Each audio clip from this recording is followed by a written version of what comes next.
네, 고맙습니다. 오늘 하나님께서 저와 여러분들에게 주시는 말씀 마가복음 4장 35절에서 41절 말씀이죠. 네, 여러분의 믿음은 안녕하십니까?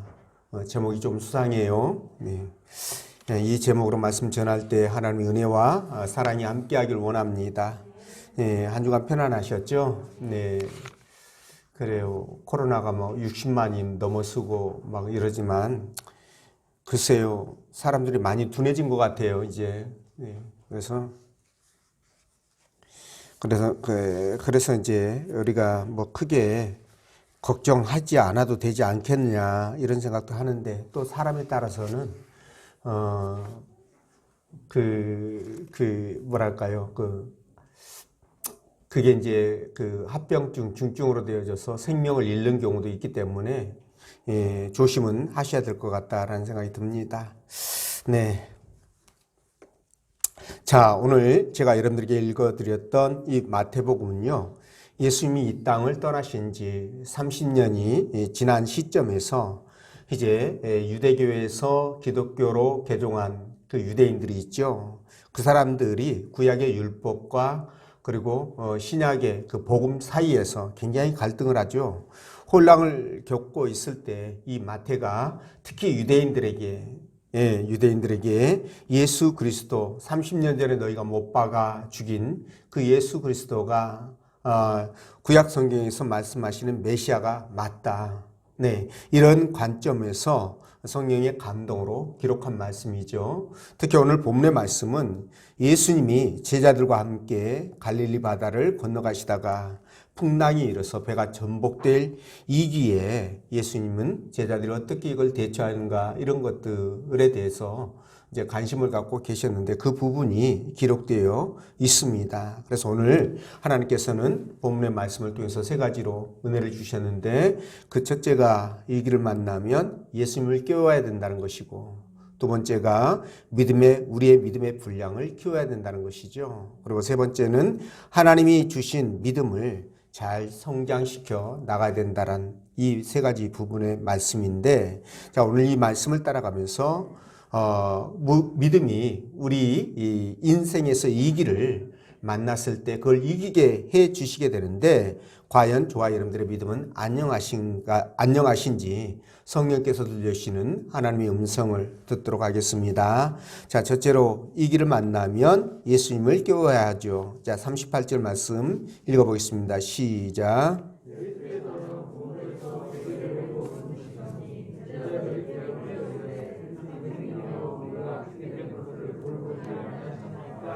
아멘. 자, 예수님이 가버나움에서 사역을 마치고 저녁 때 배를 타고 이제 제자들과 함께 가다라 지방으로 건너가시게 되는데요. 깜깜한 밤중에 아마 식사도 제대로 못 하시고, 가지 않았을까. 굉장히 이제 피곤하신 상태에서 예수님은 그 피곤한 몸을 잠시 쉬시기에 고물에서 이제 베개를 베고 그리고 주무시게 되는데 얼마나 갔을까? 이 갈릴리 바다에 갑자기 폭풍이 몰아쳐서 배가 거의 침몰에 이기로 내몰립니다. 자, 갈릴리 바다는 산이요. 사면으로 이렇게 둘러쳐져 있어가지고, 일단 바람이 갈릴리 바다 안으로 들어오게 되면 그게 순식간에 해오리 바람으로 바뀌는 경우가 많아가지고 잔잔하고 고요한 그 바다를 순식간에 그냥 큰 풍랑으로 바꿔버리게 되지요. 그러니까 지금 이 상황에서 평생 배를 타고 고기잡이를 했던 이 베드로를 비롯한 제자들도 이 상황을 어찌하지 못할 정도로 대단한 바람이 불어왔던 것 같습니다. 그런데 저는 사실 좀 이해가 안 되는 부분이 있어요. 네, 그 갈릴리 바다를 본 사람들은 성지순례를 가서 보신 분들은 이게 바다야? 라고 할 정도로 굉장히 좀 작아요. 조금 큰 호수? 뭐 그 정도로 여러분들이 생각하시면 될 것 같습니다. 그런데 그런 바다에서 어떻게 배가 침몰할 정도로 그렇게 큰 풍랑이 일어날 수 있을까? 그렇게 싶은데, 물론 당시에는 배가 말이죠. 이제 조그맣잖아요. 조그만 그런 배이기 때문에 크지 않는 배라서 그럴 수도 있겠다 싶지만 저는 사실 이 사건을 통해서 주님께서 분명히 제자들에게 또한 저와 여러분들에게 주시고 싶어 하시는 메시지가 있었을 것이다. 그래서 큰 풍랑을 만들어 내셨다. 저는 그렇게 생각을 합니다. 자, 이후야 어쨌든 문제는 말이죠. 예수님과 함께 지금 제자들이 있습니다. 예수님이 그 배에 타고 있는 거예요. 그런데도 불구하고 풍랑으로 이 배가 파선의 이기에 몰렸다는 사실이에요. 여러분, 예수님이 그 자리에 없었다면 100번 이해를 합니다. 그런데 그곳에 예수님이 계셨어요. 그런데도 불구하고 이런 상황을 맞이했다. 이 부분에 대해서 우리는 두 가지로 생각을 해볼 수가 있습니다. 그게 뭐냐면 하나, 제자들에게 분명 말씀드린 것처럼 예수님께서 메시지를 주고 싶어 하셨던 그 부분이 분명히 있었던 것이고요. 두 번째 생각해 볼 수 있는 것이 바로 예수를 잘 믿고 믿음으로 살아도 얼마든지 어려운 일을 만날 수 있다는 것, 그것을 알려주기 위해서이다. 저는 그렇게 생각을 합니다.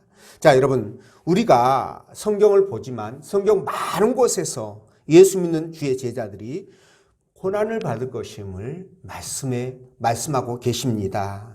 자, 그렇기 때문에 사실은요, 저와 여러분들이 예수를 믿고 교회를 다니고 진짜 헌금도 하고 봉사도 열심히 하고 그럼에도 불구하고 고난이 닥치는 경우들 수없이 많지요. 정말 그것 때문에 힘들고 어려운 경우들이 굉장히 많습니다. 네. 그렇다고 주께서 모르지 않죠. 이 모든 것들이 어떻게 일어날 것이고 어떻게 일어났고 어떻게 진행될 것이고 그 끝은 어떻게 될 것이라는 것을 우리 주님은 이미 알고 계신다는 거죠. 그렇기 때문에 오늘 이 배 위에서 배 안에서 지금 뭐예요? 이 어마어마한 풍랑 속에 정말 생사의 기로에 서 있는 것 같은 공포와 두려움 속에 있는 이 제자들도요. 분명 주께서 함께 하시니까 주님께서 지금 나와 우리와 함께 하고 있으니까 설마 우리를 죽이게 하겠느냐? 설마 우리 주님께서 이 문제를 해결하지 못하시겠느냐? 라는 믿음이 있었으면 얼마나 좋았을까? 그런 생각을 해보거든요. 그러니까 저와 여러분도 마찬가지예요. 삶 가운데 이런 문제들을 만나면 내가 예수를 믿기 때문에 주님이 나와 함께 하기 때문에 주님께서 반드시 이 문제를 해결하시고 선하게 인도해 가실 것이라는 믿음과 확신을 가져야 된다는 거예요. 어떤 문제를 만난다 할지라도. 네. 자, 그래서 주님은 반드시 이 사건을 전화위복의 기회로 만드셔서 오히려 화가 나에게 복으로 바꿔 가신다. 이 믿음. 여러분 가질 수 있잖아요. 그렇죠? 네. 자, 오늘 제자들이 배가 침몰할 이 위기를 만났는데 그들이 어떻게 했습니까? 그들이 마지막에 이제 주무시는 예수님을 깨웠죠. 다시 말해서 우리도 인생의 위기를 만나면 혼자서 끙끙대지 말고 예수님을 깨우시라는 거예요. 여기에 문제의 해결점이 있다는 겁니다. 여러분 큰 풍랑으로 배에 물이 가득 찼잖아요. 배가 지금 침몰의 위기를 만나서 지금 제자들은 죽을 힘을 당해가지고 밤새도록 지금 지금 막 물을 퍼내면서 아주 고군분투를 하고 있습니다. 자, 그럼에도 불구하고 우리 예수님은 주무시기만 하네요. 이걸 보면 우리 예수님이 정말 보통 분은 아니시다 이런 것보다는 아니 예수님께서 분명히 어떤 메시지가 있구나 이런 걸 더 느끼지 않겠습니까? 그렇죠? 예, 그래서 견디다 못해서 제자들이 아니 주님 우리가 죽게 되었는데 그냥 구해주지 않고 그냥 잠만 주무시겠습니까? 라면서 이제 드디어 깨우기 시작합니다. 자, 여러분 저는 이걸 보면서 한 가지 궁금한 점이 아니 이왕 깨울 거 좀 일찍 깨우면 얼마나 좋았을까? 풍랑이 몰아치기 시작하면 바로 예수님을 깨웠다면 이 문제가 속히 해결할 수 있지 않았느냐 이 말이에요. 자, 그런데 저들은 말이죠. 깨우지 않았다는 거죠. 여러분 여기서 우리는 어떤 생각을 해보느냐? 왜 깨우지 않았을까 예수님을? 그 질문을 했을 때 여러분 답이 나오나요? 아마도 저는 두 가지 정도로 생각해 볼 수 있는데 첫 번째가 뭐냐면 지금 예수님께서 굉장히 피곤하셨잖아요. 그래서 혼이 자니까 그 주무시는 예수님이 깨우기가 너무 미안해가지고 못 깨웠다. 이런 가정 하나 해볼 수가 있겠죠. 또 하나는, 자, 예수님을 깨웠을 때 예수님이 깨웠다고 막 야단을 치지 않을까. 이런 부분들인데 말이죠. 여러분들 어떻게 생각하십니까? 이 두 개 다 아니다. 믿음 좋으신 여러분들은 그렇게 결론을 내리실 거예요. 26절 보면 어찌하여 무서워하느냐 믿음이 적은 자들아 곧 일어나사 바람과 바다를 꾸짖으시니 아주 잔잔하게 되었거늘. 이 말씀을 보면 제자들이 지금 깨웠다고 야단친 말씀이 아니죠. 예수님이 야단친 이유는 뭐예요? 제자들이 지금 주님과 함께 하고 있잖아요. 역사를 주관하시는 그 주님과 함께 이 배에 타고 있는데 주님을 믿지 못하고 아주 공포에 두려움에 질려가지고 벌벌 떨고 있는 그 모습이 너무나 한심해서 지금 야단을 치고 있구나. 이걸 우리가 지금 알 수가 있습니다. 자, 그렇다면 우리가 우리 인생 가운데, 삶 가운데서 이런 문제들을 만났을 때 그럼 우리는 어떻게 해야 될 것인가라는 것에 대해 답이 나오지요.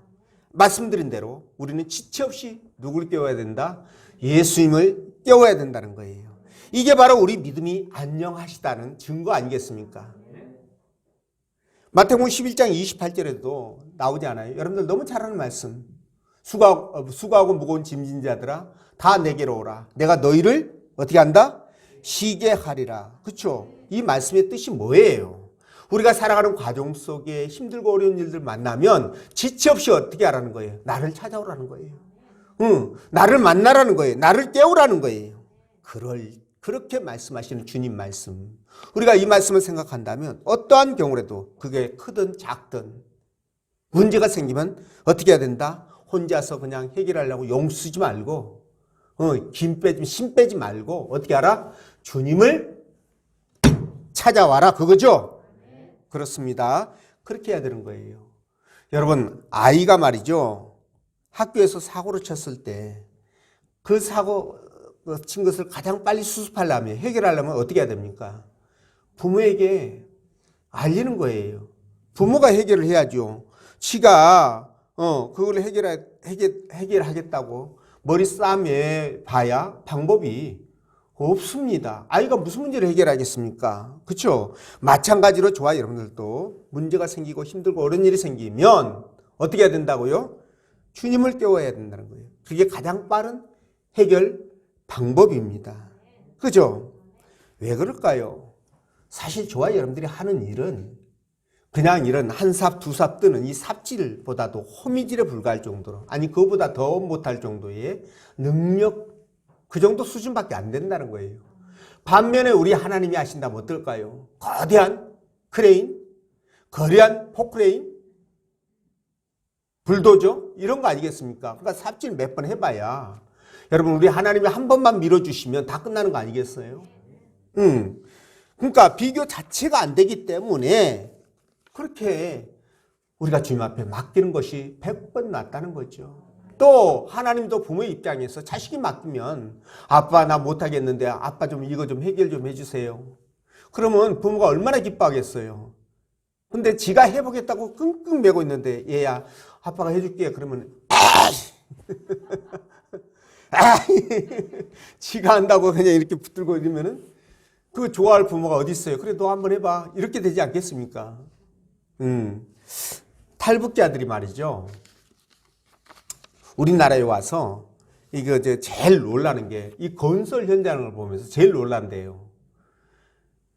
북한에서는 뭐 아파트를 짓거나 뭐 다리를 건설하거나 이런 일들을 하게 되면요 수만 명의 군인이나 돌격대라고 근로를 담당하는, 그러니까 일을 뼈빠지게 하는 사람들이 있습니다.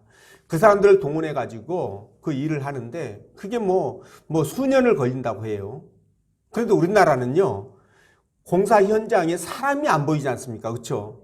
저도 아파트 현장에서 사람을 못 본 것 같아요, 별로. 근데 아니 하루 종일 자고 나면 한 층씩 올라가요. 다리도요. 다리 공사하는 거 밑에 기초 교각 공사하는 거 같은가 싶으면 어느 날 보면 다 이렇게 연결되어 있어요. 굉장히 빠르잖아요. 사람도 없는데 그러고 있어요. 꼭 이와 같은 것이 아닌가. 우리가 하는 것은 사실은 너무 미미해요. 하나님이 한 번에 해주셔야 그냥 화끈하게 다 끝난다는 거죠. 그렇기 때문에 우리 하나님 맡기면 모든 것이 가장 정확하고 빠르게 해결돼서 우리가 무슨 일을 만나면 주님을 깨우고서 주님께 맡기는 게 좋다. 이 말씀을 드리겠습니다. 여러분, 예수님 말씀 한마디면 그 거대한 풍랑이 잠잠해져 버린대. 아니 뭐 하려고 밤을 새워가면서 물 퍼내고 그 난리를 치냔 말이에요. 그냥 바로 깨울 수 없는 얼마나 간단하고 해결하고 좋습니까? 고생 안 하고 공포에 질리지도 않고. 이 말씀을 드리는 거예요. 이게 바로 뭐라고요? 제자들의 믿음이 안녕하지 못하다는 증거라는 거죠. 네, 그렇습니다. 그래서 오늘 예수님은요, 스스로 문제 해결하기 위해서 몸부림치는 저들에게요, 자립심이 강하다고 칭찬하지 않았어요. 깨우지 않았다고. 그래 고맙다. 이렇게 말씀하지도 않았어요. 어찌하여 무서워하느냐 믿음이 작은 자들아. 이렇게 책망했단 말입니다. 그러니까 믿지 못하고 맡기지 못한 이 부분에 대해서 우리 주님께서 지금 어떻게 하셨다? 책망하셨다. 이 부분이에요. 그렇기 때문에 저와 여러분들은요, 어떻게 해야 된다? 그냥 주님 앞에 책망받지 않도록 무슨 문제가 생기면 즉시 우리 주님을 깨우시라는 겁니다. 자, 그러면 깨우는 거는 좋습니다. 근데 목사님 어떻게 깨우는 거예요? 이런 궁금증이 가질 수 있어요, 궁금증을. 여러분 어떻게 깨우나요? 천국에 올라가서 예수님 흔들어요? 거기서 주무시고 계실까요? 성경 보면 주무시고 안 계시죠? 우리 우편에 앉으셔서, 하나님 우편 앉으셔서 우리를 위해서 밤낮으로 중보기도 하시는 그분의 모습을 발견할 수가 있습니다. 자, 그런데 어쨌든 우리 천국 올라갈 수 없으니까 어떻게 깨우느냐? 그렇습니다. 우리가 예수님을 깨우는 방법은 바로 기도입니다. 네. 그러니까 기도로 깨우는데 스스로 문제를 해결하려고 하지 마시고 하나님께 맡기라는 거예요. 기도하시라는 거예요. 그러면 하나님께서 주시는 그 때에, 예정하신 때에 우리는 하나님의 능력을 보게 될 거라는 겁니다. 믿으시죠? 네. 그때에 하나님의 잠잠히 그 하나님의 음성을 우리가 들을 수 있을 거라는 겁니다. 그래서 모든 문제를 주께 맡기고 항상 기쁘고 즐거운 마음으로 한평생 주님과 함께 살아가는 여러분 되시기를 간절히 축원드립니다. 자, 두 번째, 믿음의 분량을 키워야 한다는 건데 40절 말씀 읽어봅니다. 시작.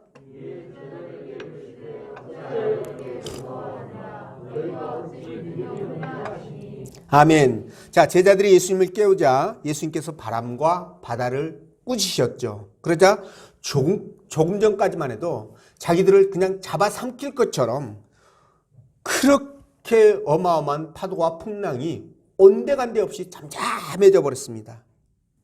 자, 제자들은요, 주께서 행하시는 이 놀라운 기적을 보면서 이걸 어떻게 이해해야 될지 굉장히 혼란스러웠을 것 같아요.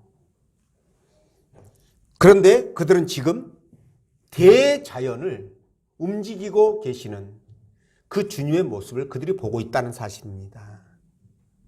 자, 여러분, 우리 예수님은요, 하나님과 함께 저와 여러분들을 비롯한 인간들을 그리고 세상의 모든 피조 세계를 창조하실 때 그 창조에 함께 동참하신 삼위 되시는 하나님이십니다. 이해가 되시죠? 그렇기 때문에 바람과 파도와 모든 만물들이 하나님 명령에, 아니 우리 주님 명령에 일사불란하게 순종하는 거예요. 무조건 따르는 겁니다. 그런데 우리 인간들만이 하나님께서 특별하게 자연과는 다르게 뭘 주셨다고요? 자유의지를 주셨어요. 그러다 보니까 순종하고 싶으면 순종하고 교회 안 다니고 싶으면 안 다니고 그렇게 되는 거죠. 물론 그 결과에 대한 책임은 누가 져야 된다? 본인이 져야 한다는 거죠. 본론의 말씀이 이것이 아니니까 다시 본론으로 돌아와서요. 자, 예수님을 믿는 믿음을 제대로 갖고 있으면 어떤 경우에도 두렵거나 걱정할 이유가 없어요. 불안해야 할 필요도 없다는 거예요. 지금 주님은 이 본문의 말씀을 통해서 이것을 말씀하시는 겁니다. 내가 함께 배 안에 있는데, 내가 함께 너 안에 있는데, 네 속에 있는데 네가 불안해하고 두려워하는 것은 무엇이니? 너 혹시 나 의심하는 거야? 나 믿지 못하는 거야? 내가 그렇게까지 얘기하고 그러는데도 아직도 나를 믿지 못하고 불안해하는 거야? 이렇게 하지 않겠어요. 그건 똑같은 겁니다. 그렇기 때문에 이런 상황에서 우리의 믿음을 한 번쯤 돌아볼 필요가 있어요. 내 믿음이 과연 큰 믿음인지 작은 믿음인지 확인할 필요가 있다는 겁니다.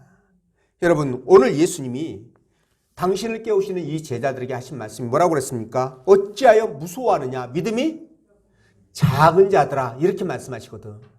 믿음이 작은 자들아. 그러니까 제자들에게 믿음이 없다고 하지 않았습니다. 제자들 안에 믿음이 있어요. 근데 그것이 작다라는 거예요. 작다라는 거. 여러분, 믿음이 작으면 어떤 모습이 될까요? 오늘 이 본문 속에 나오는 것처럼 인생의 삶을 살아가는 과정 속에 조그만 문제가 생겨도 이 믿음의 분량이 적다 보니까 그냥 이 인생의 풍랑이 두려운 거예요. 무서운 거예요. 그러다 보니 다른 곳에서 하나님을 의지하지 않고 다른 방법으로 눈에 보이는 것들을 찾고 의지함으로 말미암아 믿음이 파선에 이기에 이를 가능성이 높다는 겁니다. 이게 믿음이 작은 자들의 특징이에요. 그렇기 때문에 우리가 믿음을 분량을 키울 필요가 있다는 겁니다. 그래서 믿음이 크면은 예수님처럼 어떤 일이 생겨도 여러분 정말 마음이 담대할 거 아니겠습니까? 그렇죠? 불안해하거나 두려워할 필요가 없다는 거예요. 종국에 가서는 우리 하나님께서 이 문제를 선하게 해결해 가실 것이라는 확신이 생기기 때문에 그러니까 두려워할 필요가 없이 마음의 평정심을 찾을 수 있다라는 겁니다. 이해가 되시죠? 자, 그래서 우리가 어떤 경우라도 하나님 앞에 큰 믿음을 가져야 됩니다. 성경에는 큰 믿음과 작은 믿음을 얘기합니다. 자, 그래서 우리는요, 정말 어떤 일을 만나더라도 주님을 깨우고 주님 앞에 내 형편과 처지를 아뢰면서 주님의 인도하심을 따라가야 돼요. 그래서 작은 믿음을 우리가 벗어나야 됩니다. 여러분, 믿음이 작으면요, 범람하는 강물 속으로 어떻게 들어갈 수가 있겠습니까? 물만 보면 그냥 휩쓸려 갈 것 같잖아요. 근데 그 안으로 그냥 들어가거든요. 법궤를 메고. 여기에 이제 큰 믿음의 사람들인데, 그래서 하나님은 우리를 위해서 계획하시고 인도하시는 것을 믿지 못하고 문제가 생길 때마다 허둥지둥 되게 되면 참 고달퍼져요. 인생이 참 힘들어집니다. 그러니까 세상 사람들이 이런 방식들인데 우리 믿음의 사람들은 굳이 그럴 필요가 없어요. 태산처럼 든든한 반석 위에 여러분들이 뿌리를 내리고 있다면 믿음이라는 그 뿌리에 그 우리가 몸을 올려놓고 있다면 우리는 어떤 일을 만나도 우리가 그 문제로 인해서 두려워하거나 불안해할 필요 없이 하나님 앞에 모든 것을 맡길 수가 있다는 겁니다. 자, 그래서 여러분들에게 말씀을 드리는데 여러분들이 가진 믿음은 안녕하십니까? 라는 거예요. 예. 여러분들의 믿음이 혹시 나는 믿음이 좋으니까 견고하니까 나는 괜찮아 라고 방심하지는 마시기 바랍니다. 왜냐하면 아까 말씀드린 것처럼 우리의 믿음이 파손할 수가 있기 때문에 그래요. 디모데전서 1장 19절에 믿음과 착한 양심을 가지라. 어떤 이들은 이 양심을 버렸고 그 믿음의 가나에서는 어떻게 했다? 파선했다. 예. 파선이 뭐예요? 배가 깨져버린 거잖아요. 그러면 뭡니까? 그냥 빠지는 거죠. 물속에 그냥 죽는 거죠. 이런 믿음이 있다는 거예요. 또 야고보서 2장 17절과 26절에서는요. 죽은 믿음을 말씀하거든요. 믿음이 있어요. 근데 그게 죽을 수 있다네요. 죽으면 어떻게 되는 거예요? 믿음이 없는 거잖아요. 그러면 아버지 앞에 갈 수 있다 없다? 없다. 이렇게 결론이 나오는 겁니다. 네, 그래서 파선할 수도 있고 죽을 수도 있다면 이 시점에서 저와 여러분들의 믿음을 키울 필요가 있다. 아니, 반드시 키워야 된다. 예, 그 말씀을 드리고 싶습니다. 자, 제자들이 풍랑을 만나지 못했다면 아마 자기들도 자기 안에 있는 믿음이 없는 게 아니니까 작은 믿음인 줄을, 큰 믿음인 줄을 아마 알지 못했을 거예요. 이런 풍랑, 이런 고난과 역경을 만나다 보니까 비로소 뭐예요? 제자들의 믿음이 정말 작은 믿음이었구나. 이걸 알 수가 있었던 거죠. 마찬가지입니다. 저와 여러분들도 삶 가운데 살아가는 과정에 어떤 문제를 만났을 때 비로소 내 믿음의 크기를 그때 확인할 수 있는 거잖아요.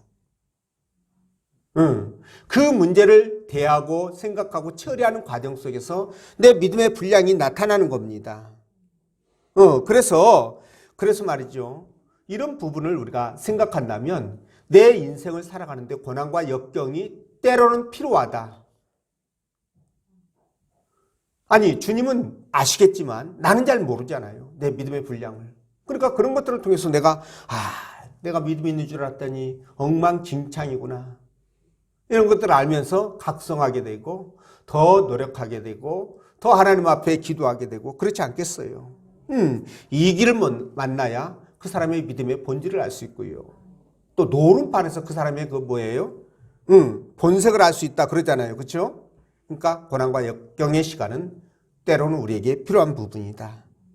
그래서 이기의 순간에 하나님 앞에 우리가 큰 믿음을 보여드리기 위해서는 노력을 게을리하지 말아야 되겠다라는 거예요.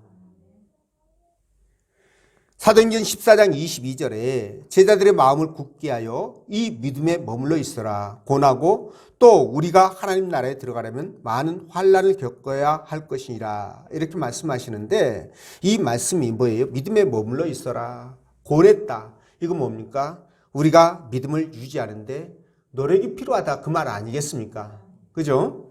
그래서 우리는 우리 믿음의 수준을 높여가야 돼요.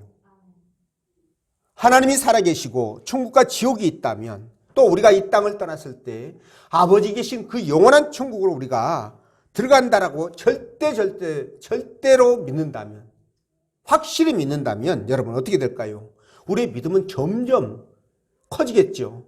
깊어지고 넓어지고 높아지고 커지고 그렇지 않겠습니까? 그래서 어떠한 상황을 만난다 할지라도 요동치지 않고요. 반석 위에 집을 세운 사람처럼 그렇게 정말 좋은 믿음을 가지고 그 역경들을 이겨나갈 것입니다. 그리고 마음의 평안을 누리게 될 것이에요. 네, 그런 여러분 되시길 바라고요. 자, 세 번째, 하나님이 주신 믿음을 성장시켜야죠. 자, 본문 41절 말씀 읽어봅니다. 시작.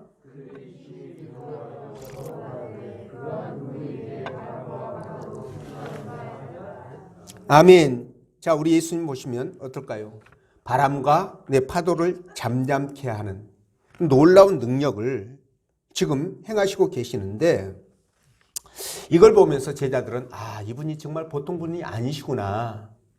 그죠? 이분이 우리가 그토록 기다려왔던 메시아가 아닌가 라면서 그들 마음속에 믿음이 생겨났을 거예요. 더 자랐을 거예요. 왜냐하면 이런 기적과 이역들을 보면서 믿음이 성장하거든요. 네, 그래서 믿음이 자랐을 텐데 그들 마음속에 감동이 몰려오지 않았겠습니까? 와, 진짜 내가 횡재했구나. 잡을 사람을 제대로 잡았구나. 그죠? 그래서 그라고 저는 생각합니다. 자, 저와 여러분들이요, 처음 예수를 믿게 될 때, 믿을 때 말이죠. 우리 마음 가운데 성령께서 역사하시는 거예요. 역사하시면서 믿음이 생깁니다. 초기에 믿음이 생깁니다. 그래서 그 믿음으로 말미암아 예수님이 나를 살리신, 나를 구원하신 분이시구나. 예, 이게 믿어지는 거예요. 예수님께서 하나님의 아들이시고 나와 함께 하시고 그리고 마지막 때 나를 데리러 이 땅에 오실 것이라는 그런 절대적인 확신이 생기는 거죠. 자, 성령의 역사가 아니라면 여러분들이 어떻게 동정녀 몸에서 아이가 태어난다는 것을 믿을 수 있겠습니까? 물론 이 가운데 계신 분들은 동정녀의 몸에서 아이가 태어난다는 사실을 100% 믿으실 겁니다. 근데 그 믿음이 여러분 스스로 내가 믿어야지 해가지고 믿어지는 게 아니라는 거예요. 성령의 역사로 그게 믿어진다는 겁니다. 아니 어떻게 보이지도 않는 하나님이 계시고 그죠? 천국과 지옥이 있고 하나님이 우리를 위해서 영원한 나원을 예배해 두셨다. 이 사실들이 믿어지냐는 거예요. 그게 성령의 역사라는 겁니다. 그래서 고린도전서 12장 3절에서 이렇게 말하죠. 그러므로 내가 너희에게 알리노니 하나님의 영으로 말하는 자는 누구든지 예수를 저주할 자라 하지 아니하고 네, 당연하죠. 성령으로 아니하고는 누구든지 예수를 주라 할 수 없다. 그러니까 성령께서 우리 안에서 역사하심으로 말미암아 믿음이 생겨야 예수를 주라고 나의 구세주라고 얘기할 수 있다는 거예요. 여러분도 그렇게 믿으시잖아요. 그렇죠? 자, 그래서 믿어지지 않던 것들이 성령으로 역사하시면 은혜를 주시면 크게 믿어지게 되고요. 그리고 교회를 나오기 전에도 그러니까 전부터 그런 분들은 이제 교회를 나오게 되죠. 반드시 믿어질 수도 있고요. 또 교회를 오랫동안 다녀도 안 믿어질 수 있어요. 그게 안 믿어질 수 있습니다. 안 믿어진다는 건 뭐예요? 구원에 대해서 한번 심각하게 생각을 해봐야 된다는 거죠. 그러니까 성경에서는 이 구원이 뭐라고 그럽니까? 선물이라고 그렇게 얘기하는 거예요. 예, 믿음이 하나님께서 주시는 은혜고 선물이다. 이렇게 말씀합니다. 자, 그래서 이렇게 처음 믿음을 주셔가지고 우리 안에 이제 믿음이 이제 그 자리를 잡지 않습니까? 그러면 이 작은 믿음이 어떻게 됩니까? 이제 점점 자라야 되겠죠. 성장해서 큰 믿음으로 그렇게 자라가야 됩니다. 자, 목사님 믿음도 자라나요? 하나님이 주시는 거 아니에요? 네, 하나님이 주시는 거 맞습니다. 주시는데 이 믿음이 우리의 노력에 의해서 자라가야 된다는 겁니다. 곧 데살로니가 후서 1장 3절에 이렇게 말씀하시거든요. 형제들아 우리가 너희를 위하여 항상 하나님께 감사할지니 이것이 당연함은 너희의 믿음이 더욱 자라고 너희의 믿음이 더욱 자라고 이렇게 말씀하시잖아요. 그러니까 믿음이 자라는 거예요. 자라는 거예요. 자라나야 남을 위해 봉사하고요. 형제들을 위해서 내 귀한 물질을 사용할 수 있는 거예요. 공동체를 위해서 희생도 하고 헌신도 하고 그러지 않겠습니까? 마침내 순교의 자리까지 이르게 되는 것입니다. 믿음이 자라야 돼요. 그래서 여러분 믿음이 많이 자란 사람과 믿음이 적게 자란 사람 물론 처음 하나님께서 큰 믿음의 분량을 주신 분도 있고 작은 믿음의 분량을 주신 분도 있습니다. 네, 그러니까 그것과 이것들이 함께 매치되어져 가지고요. 믿음의 분량이 다 달라요. 다 다릅니다. 여러분 목사라고 해가지고 믿음 큰 거 아니에요. 오히려 직분도 받지 못한 그런 분들이 믿음이 더 클 수 있습니다. 훨씬 클 수 있어요. 네, 우리 교회도 저보다 믿음이 좋으신 분들이 많아서 얼마나 감사한지 모릅니다. 근데 이 믿음의 분량을 어떻게 우리가 알 것인가예요. 이거 어떻게 알 수 있을까요, 여러분? 믿음의 분량이 크다 작다? 믿음이 좋다 나쁘다 어떻게 알 수 있습니까? 간단하죠. 그냥 겉으로 나타나는 거, 행함으로 알 수 있는 거예요. 간단한 겁니다, 여러분. 아니 마음속으로 별 생각을 다 하죠. 내가 올해부터는 절대 예배 빠지 않고 주일은 내가 무슨 일이 있어서 성수해야 되겠다. 그죠? 또 올해는 내가 어떤 일이 있어도 올해부터는 내가 하나님 앞에 온전한 11조를 드려야 되겠다. 이런 결단들을 할 수 있어요. 예배 절대 빠지지 말고 참여해야 되겠다. 이렇게 마음 먹을 수 있습니다. 누구나 다 똑같이 먹을 수 있어요. 근데 어떤 분들은 실제로 그것을 하는 분이 있고 어떤 분들은 못하는 분이 있어요. 자, 못했다. 행함이 없다. 그러면 이분에게 믿음이 참 좋아요. 그렇게 말했다고 해가지고 믿음이 너무 훌륭해요. 이렇게 말할 수 있나요? 아니잖아요. 오히려 성경은 죽은 믿음이라고 얘기하지 않습니까? 그러면 이 믿음의 분량, 큰 믿음이라는 것을 어떻게 할 수 있어요? 그걸 즉각적으로 행동으로 옮길 때, 야, 저분 대단하다. 쉽게 아무나 할 수 없는 일을 저렇게 하는구나. 정말 저 훌륭하구나. 이렇게 얘기할 수 있잖아요, 우리가. 그러니까 믿음의 분량의 사이즈는 바로 뭐예요? 행함을 통해서 드러나는 거예요. 하나님도 그렇게 평가하실 것입니다. 네, 그래서 저와 여러분들이 마음속으로만 이것저것 해야 되겠다고 생각하기 이전에 그것을 내 삶으로 나타낼 수 있도록 더욱더 우리가 뭐예요? 네, 기도하고 네, 하나님의 은혜를 구해야 될 것입니다. 네, 그래서 여러분들은요, 그 여러분들의 마음속에 있는 믿음, 그것을 갖다가 그대로 그냥 꽉 그냥 매놓지 마시고, 그러면 무슨 믿음이 된다? 작은 믿음. 믿음이 없다라고 말씀은 안 드리겠습니다. 작은 믿음. 이걸 갖다가 큰 믿음으로 성장시키기 위해서 어떻게 된다? 결단이 필요하다. 확신을 가졌으면 그것이 결단으로 나타나야 된다. 행동으로 옮겨가야 된다. 움직여야 된다. 이거죠. 그럴 때 여러분 살아있는 믿음, 큰 믿음의 사람으로 세워지는 것입니다. 예, 여러분들이 그렇게 큰 믿음을 갖고 올 한 해에 주님과 함께 동행하면서 정말 주님이 주시는 큰 복들을 받아 누리시기를 주의 이름으로 축원드립니다. 기도합니다.